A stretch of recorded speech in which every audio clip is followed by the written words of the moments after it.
Тэгэхээр би танаас тэр person хөтөлбөр болвол би мэдээлэл авсан тэр их сайн хөтөлбөр байна. Та харин энийхээ зорилтыг яагаад эх 5 жилийн чиглэлдээ оруулж ирсэнгүй вэ гэж асууад байгаа хгүй. Одоо энэ эх 5 жилийн хөтөлбөр болвол бидний одоо жил болгоны жилийн төлөвлөгөөнд орж явна. Бидний одоо гарын авлага гэсэн үг. Тэгэхээр энэ зорилтондоо та энийг одоо оруулах одоо боломж байна уу гэж л асууж байгаа юм. Би бол энийг талаар бол зарчмын зөрүүтэй санал оруулах гэсэн боловч надад бас холбогдолтой бас дата мэдээлэл дутсан.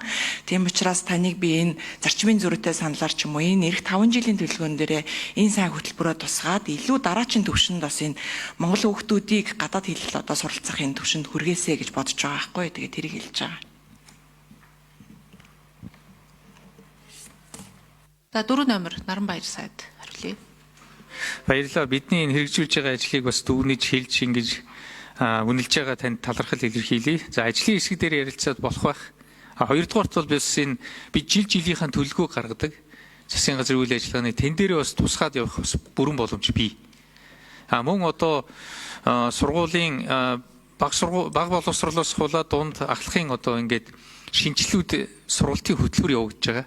За энэ дээрээ бүрэн тусаад явж байгаа. Баярлалаа.